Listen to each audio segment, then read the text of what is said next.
Vamos a desmenuzar la anatomía del poder en Colombia, que hoy parece estar en una encrucijada. Por un lado, tenemos un sistema que ha funcionado por años a punta de conexiones, y por el otro, una nueva visión, mucho más técnica, que busca darle un vuelco total. Este análisis se mete de lleno en esa tensión, para ver de dónde viene y, sobre todo, para dónde podría ir. Hay un dicho muy colombiano que lo resume todo. Seguro lo han oído. Lo malo de la rosca es no estar en ella. ¡Uf, qué frase! Es que ahí se revela cómo se ha normalizado un sistema donde el amiguismo y los favores valen más que el mérito o los derechos. Es el punto de partida para entender por qué cambiar las cosas cuesta tanto. Para entender bien este fenómeno, vamos a seguir una ruta de 5 pasos. Primero, el diagnóstico, que llamaremos el muro de los 200 años. Luego, nos metemos con la causa de fondo, en el trauma como ancla. De ahí pasamos a la solución, la revolución meritocrática. Después veremos cómo implementarla, o sea, el paso del caudillo a la institución. Para terminar con la meta final, dignidad por mérito. Muy bien, arranquemos con la primera parte, un diagnóstico del poder. Aquí lo que identificamos es que el problema de fondo es un sistema donde unas élites han controlado el juego por 2 siglos. Y no solo con dinero, sino con unas herramientas de manipulación mucho más sutiles. Y la palabra clave para entender esto es rosca. Ojo, no es una organización ni nada formal. Es más bien una red como invisible, basada en contactos, en favores, en yo te ayudo, tú me ayudas. En la práctica, es lo que hace que el mérito no importe tanto como el tener el teléfono de la persona correcta. Es el reemplazo de los derechos por los contactos. Y este sistema se mantiene vivo con 3 jugadas maestras. La primera es el caballo de Troya de la seguridad, o sea, usar el miedo a la violencia del pasado para que nadie se atreva a cuestionar nada. La segunda es jugar con el sesgo generacional. Cualquier idea de reforma se presenta como una amenaza directa a los mayores. Y la tercera, y quizás la más triste, es que se normaliza el cinismo. La gente termina aceptando el favor del político como la única forma de sobrevivir, porque el Estado simplemente no funciona. Ahora pasemos a la raíz del asunto. ¿Por qué es tan difícil de romper este sistema? Pues la respuesta está en algo muy profundo, el trauma. El trauma histórico colectivo funciona como un ancla que mantiene al país atascado en el pasado. Y aquí es donde se ve una fractura generacional brutal. Por un lado, una juventud que pide a gritos cambios técnicos, basados en datos, en evidencia, pero por el otro, tienes a una generación mayor que vivió la violencia en carne propia.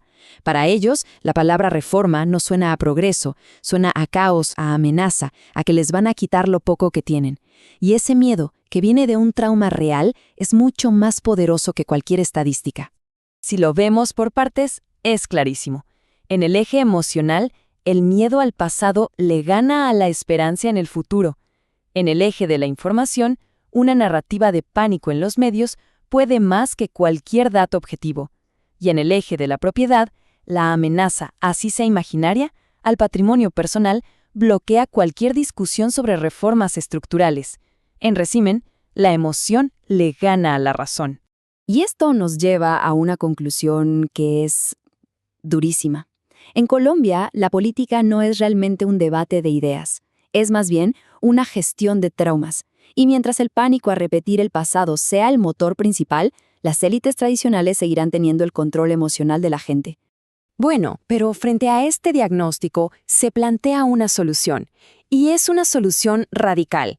No se trata de cambiar un político por otro, Se trata de cambiar las reglas del juego por completo, de raíz. El gran objetivo se llama soberanía técnica. ¿Qué es eso? Imaginen una burocracia, pero una de élite. Gente súper preparada, patriota, que esté ahí de forma permanente y que sea totalmente inmune a la presión del político de turno o a la plata del narco. Un cuerpo de funcionarios leales a la nación, no a una persona. Es literalmente el antídoto contra la rosca. ¿Y cómo se construye algo así? Sobre 3 pilares. Primero, meritocracia total. Exámenes técnicos, anónimos, a ciegas, para entrar a cualquier cargo público. Aquí no hay palanca que valga. Segundo, la soberanía técnica que ya mencionamos. Y tercero, y esto es clave en el siglo XXI, un blindaje tecnológico. Pensemos en usar blockchain para que cada decisión pública quede registrada para siempre, o inteligencia artificial que audite en tiempo real. Así, la corrupción se vuelve casi imposible de esconder. Claro, la pregunta del millón es, ¿cómo se implementa semejante cambio en una cultura política tan personalista, tan de caudillos? Bueno, la estrategia es paradójica: usar al caudillo para acabar con la necesidad de caudillos. Y aquí es donde aparece esta idea poderosa, el caudillo de transición. ¿Qué es?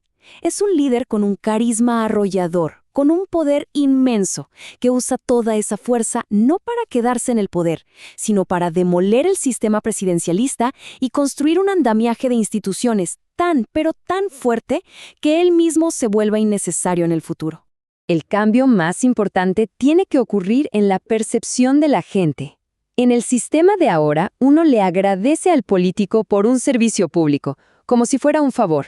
En el sistema que se propone, uno siente que ese servicio es un derecho, que es el Estado el que está funcionando bien.